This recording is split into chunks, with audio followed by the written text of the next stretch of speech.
Hi, everybody. My name is Jessy Escobedo. It's my first Refactor camp. Thanks for having me.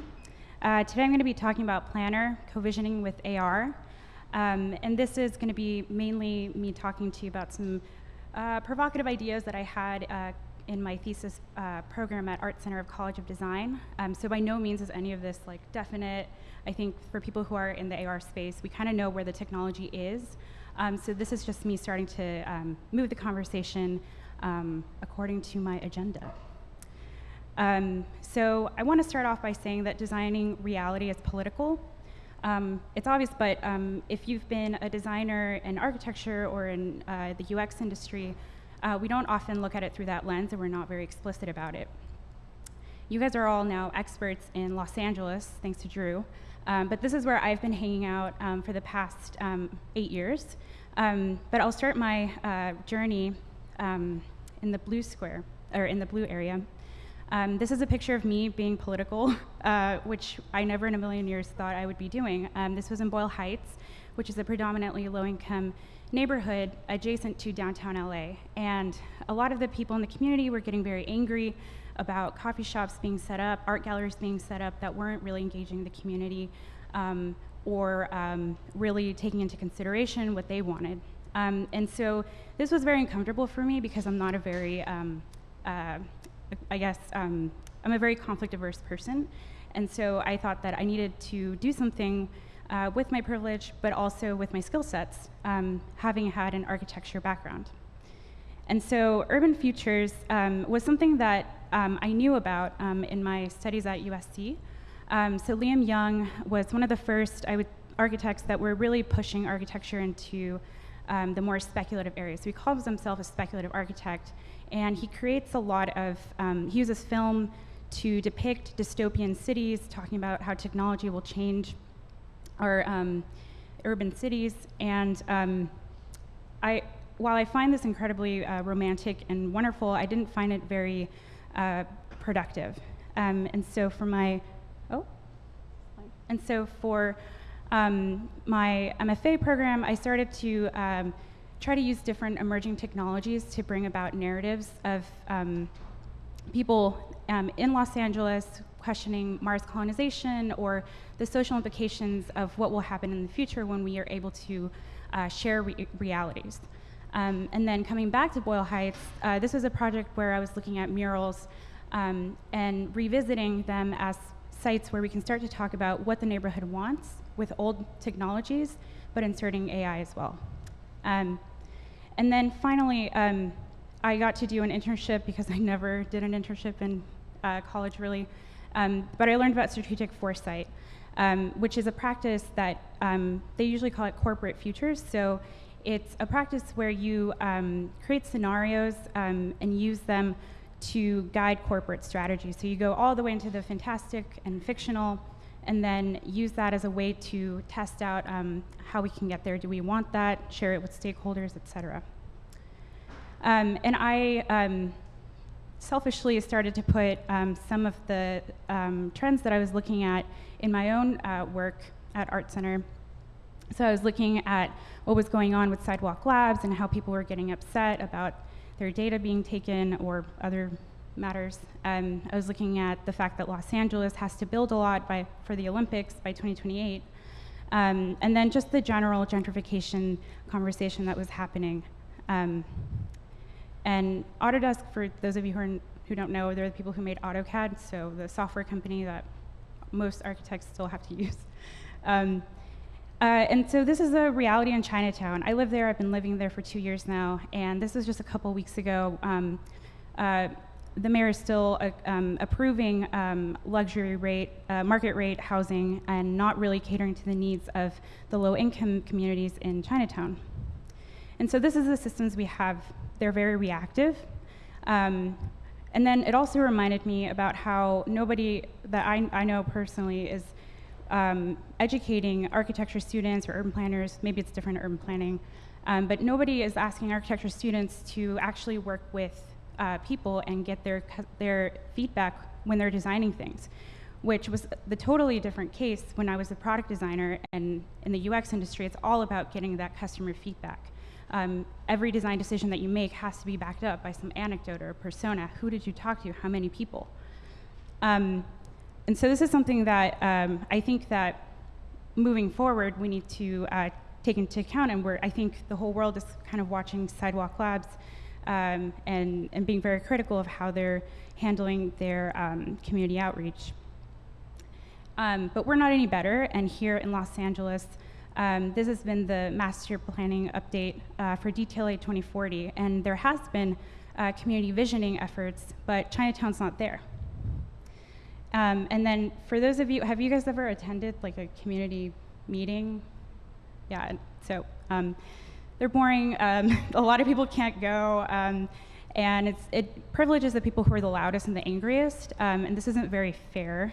And of course, even if we were to do this in Chinatown, a lot of them wouldn't be able to make it. They wouldn't be able to speak the language or understand complex urban terminology.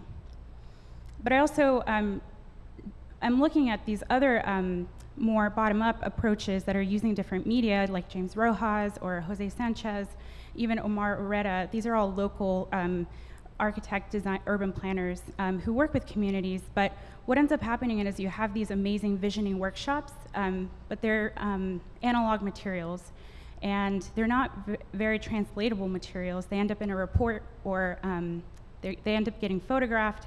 But I wanted something that was a little bit more in the language of spatial and volumetric 3D materials. And then again, I mentioned the practice of strategic foresight. That's great in wanting to have a practice that is all about creating futures, but that's also very Eurocentric, and I just feel like it's not the right approach to just go to somebody in Chinatown and be like, hey, are you thinking about the future? So I wanted a different approach. That is how I ended up with AR. AR as a medium, as a digital overlay over what is not there, seemed to be appropriate. And I also thought about VR, but it's not accessible for the demographic I was working with. So here's my approach. What if residents could use AR objects as a language for co-visioning what the future of their neighborhood should be? So kind of like Randy's Santa Monica tour that we did, instead of talking about it and getting in groups, could we use this app to show each other and to actually use different aesthetic choices or materials? And so this really was about three things. It's about the future of democracy and having citizens have more agency in how urban development moves forward. It's about seeing how we're designing the experience of the urban environment, now that we're mixing both digital and physical. And then it's also about trying out new methods for co-designing so that the medium is more scalable and translatable. The forum is a multiplayer platform, so the idea is that anybody could be able to see what other people are envisioning. The behavior is I want the scenario generation to happen in weekly cycles, for whom specifically low-income immigrant residents of Chinatown, and as well the community organizers that are already doing the work there. And so the outcome would be imagery and photographs of resident-generated ideas for Chinatown. So I kind of went over this, but master planning today, like I was just at like Harvard GSD, and I saw their theses, and we're still thinking of planning in phases. We're still just thinking about of KPIs and data metrics. We're still thinking that urban planners and city officials are the experts. We're still prolonging the neoliberal ideology as far as I'm concerned, and we're still working from an office instead of being on the ground. And Plannar is the idea that it would be a continuous generative process, so it doesn't just end at a workshop, it doesn't end anywhere, it's just an ongoing endeavor. Spatial narrative, so each time that you create a vision and you take a photograph, that's data, and that's data that we start to take seriously. Local residents are collaborators, and we're actively trying to decolonize the future, and there are people who are working on best practices, and we're asking all these questions right now.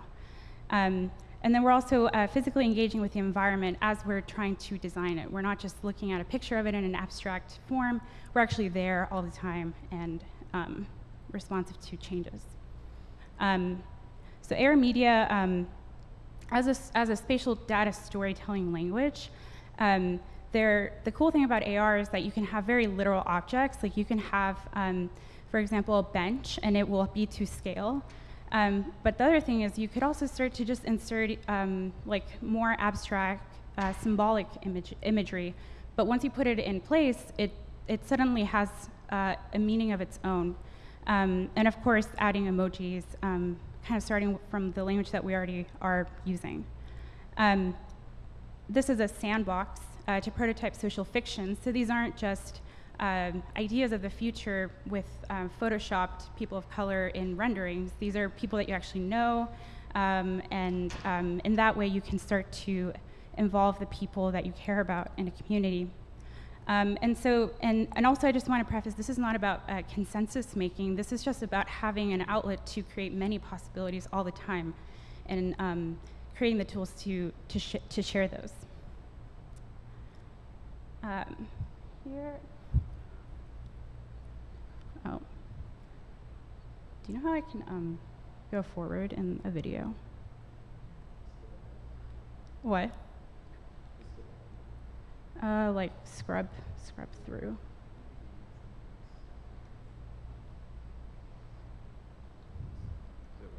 No.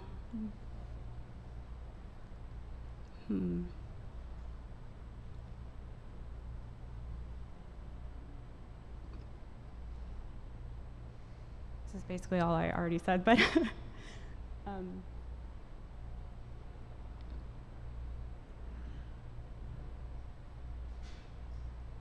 I just wanted to show you guys, this has been how I've been explaining the 5 main features to people who are like, well, we already do community visioning, what's different?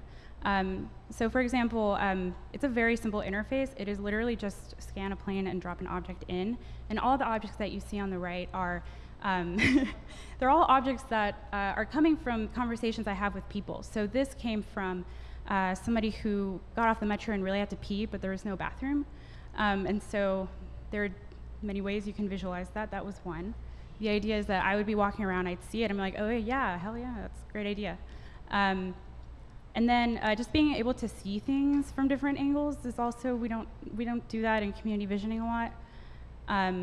There also hasn't been a lot of projects that are trying to do experiments on seeing growth. So for example, a tree growing, or seeing how somebody might add to a scene. Also, being able to explain the meaning behind an object. Why is this meaningful? Why are donut shops important to the Cambodian community and Chinatown specifically? What is this? Oh, Chinatown is still, I would say, pretty racially segregated. So this is another way to also have new talking points. If you see somebody else is doing it, you have something to talk about.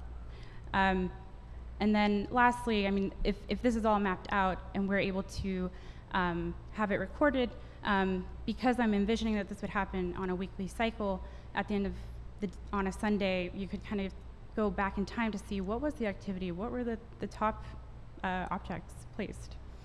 And I also did some walking tours. The demographic I was most concerned about was the senior population in Chinatown. So I worked with a social worker who helped me explain what it was.